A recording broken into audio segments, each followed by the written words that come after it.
Good morning student. तो आज ये मैं फिर क्वेश्चन नंबर 9 लेकर आया हूँ फिक्स इंस्टॉलमेंट मेथड का। इसमें कुछ मशीनें खरीदी जाएंगी और कुछ बेची जाएंगी, तो सेल और परचेज़ दोनों का क्वेश्चन है। तो आप इसे अच्छे से देखिए। फिक्स इंस्टॉलमेंट मेथड क्या होता है ये मैंने आपको पहले भी बताया है। तो अभी देखिए क्वेश्चन में सबसे पहले इन्होंने कहा है कि 5 ट्रक खरीदे हैं 2 लाख प्रत्येक के, यानी 5 ट्रक खरीदे हैं 2 लाख का एक ट्रक है, तो यानी टोटल आपकी कॉस्ट हो जाएगी 10 लाख। ठीक है, फिर डिप्रीशिएशन इनको कैसे लगाना है। क्वेश्चन में बताया गया है कि 1 जुलाई 2013 को ट्रक खरीदे गए हैं 5, और हम कैलेंडर ईयर को अप्लाई करते हैं अपनी पुस्तक को बंद करने के लिए। तो कैलेंडर ईयर होगा तो हमेशा आपका 31 दिसंबर को एंड होगा ईयर। तो आप जुलाई से दिसंबर तक कितने महीने हो जाएंगे, 6। तो 10 लाख पे 20% 6 महीने का इंटरेस्ट निकालेंगे। तो किस तरह निकालेंगे, 10 लाख 20% 6 महीने 100 इंटू 12, इसको कैलकुलेट करेंगे तो 1 लाख आपका डिप्रीशिएशन आ जाएगा। और क्वेश्चन में 20% पर ईयर डिप्रीशिएशन चार्ज करने के लिए कहा गया है। ठीक है, इस तरह से बैलेंस आ जाएगा आपका 10 लाख डिप्रीशिएशन 1 लाख, तो बैलेंस आपका हो गया 9 लाख। फिर इस बैलेंस को हम अगले ईयर ट्रांसफ़र कर लेंगे।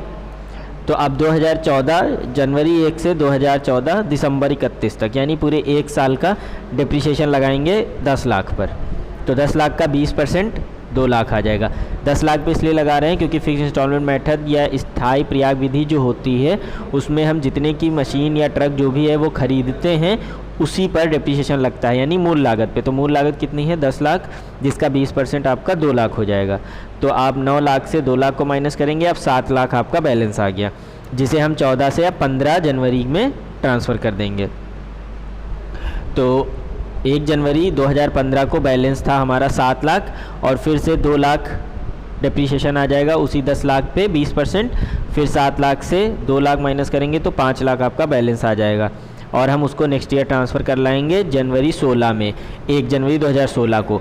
अब क्वेश्चन में ये कहा गया है कि 1 जनवरी 2016 को एक ट्रक दुर्घटनाग्रस्त हो गया।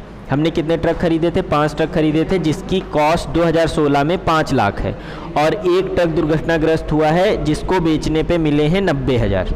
तो 1 जनवरी बाई बैंक 90,000 दुर्घटनाग्रस्त होने के बाद बीमा कंपनी ने 90,000 दिए हैं, वो हम 90,000 लिख लेंगे। अब हमें ये देखना है कि ये प्रॉफिट एंड लॉस किस तरह से। तो चलिए देखते हैं कि इसका जो प्रॉफिट लॉस है वो कैसे आया है। ठीक है, तो देखेंगे आप जनवरी 2016 में पूरे 5 ट्रक की वैल्यू थी 5 लाख, और हमारा एक ट्रक ख़राब हुआ है, तो हम 5 से डिवाइड करके एक ट्रक की वैल्यू निकाल लेंगे। तो एक ट्रक की वैल्यू आ गई आपकी 1 लाख। ठीक है, 1 लाख की वैल्यू थी 1 जनवरी 2016 को एक ट्रक की, और हमें बीमा कंपनी से 90,000 रुपये मिला है भुगतान में। तो अगर 1 लाख के ट्रक के लिए हमें 90,000 भुगतान मिलता है तो हमारा 10,000 का लॉस हो जाता है। ठीक है, तो यही आपका पीएल आया हुआ है, तो जिसे हम क्रेडिट साइड दिखा देंगे लॉस। तो यानी कि जो यहाँ पर 5 ट्रक की वैल्यू 5 लाख थी, उसमें से एक ट्रक जो कि 1 लाख का था वो 90,000 रुपये हमें बीमा कंपनी से मिले हैं उसके नष्ट हो जाने के बाद, तो हमारा 10,000 का प्रॉफिट हो गया या लॉस हो गया, यानी 10,000 का हमारा लॉस हो गया। ठीक है, तो अब यहाँ पर ट्रक कितने बचे, अब यहाँ 5 लाख की जगह पे 4 लाख बचेगा। ठीक है, ये ध्यान रखिएगा, इसे लिखना नहीं है, बट ये आप एज अ रफ लिख सकते हैं कि यहाँ पे 4 लाख बचे। और ऊपर यहाँ पर आपने 5 ट्रक खरीदे थे, एक ख़राब हो गया, अब यहाँ 4 ट्रक बचे हैं, और 4 ट्रक की वैल्यू होगी 8 लाख। ठीक है, तो अब जब नेक्स्ट हम डिप्रीशिएशन लगाएंगे कैसे, तो एक तो पहली बात आप ये ध्यान रखेंगे कि जिस दिन वो ट्रक ख़राब हुआ है उसी दिन इन्होंने एक नया ट्रक जनवरी को ही ले लिया है जो 1 लाख का था, और उस पर 20,000 खर्चा हुआ है, टोटल 1,20,000 का हो गया। ठीक है, तो अब आपके पास 4 ट्रक पहले के और एक ट्रक अभी का, यानी 2016 का, टोटल 5 ट्रक हैं। अब हमने जो 4 ट्रक थे उसको T1 से दिखा दिया, और उसका डेप निकाल लेंगे, 1,60,000 आएगा, और 1,20,000 का 20% डेप निकालेंगे, 24,000 आएगा। 1,60,000 किस तरह आया ये मैं वर्किंग नोट में आपको दिखा रहा हूँ। 2016 में डिप्रीशिएशन 4 ट्रक बचे थे, एक ट्रक 2 लाख का था, मूल लागत 8 लाख हो गई टोटल मूल लागत 4 ट्रक की, जिसका 20% आप निकालोगे तो 1,60,000 आ जाएगा, और 1,20,000 का 20% 24,000 आ जाएगा। तो ये 2016 के दोनों डिप्रीशिएशंस आ गए, और इन्हें जिसे हम क्रेडिट साइड लिख देंगे 1,60,000 और 24,000, ठीक है। उसके बाद हम बैलेंस निकालेंगे T1 T2, वैसे ही मैंने दिखाया हुआ है ताकि कन्फ्यूज़न ना हो। तो T1 यहाँ पर 5 लाख की जगह कितना बचा था, 4 लाख, क्योंकि 1 लाख का ट्रक बिक चुका था। तो इस 4 लाख से 1,60,000 माइनस करोगे तो आपका 2,40,000 आ जाएगा, ठीक है ना।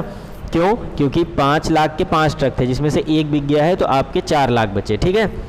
अब इसके आगे आपने 1,20,000 का एक और ट्रक खरीदा था, जिस पे 24,000 आपका डिप्रिसिएशन निकला था। 1,20,000 से 24,000 माइनस करेंगे तो आपका 96,000 या 96,000 आ जाएगा। इस तरह से आपका ये कंप्लीट हो जाता है।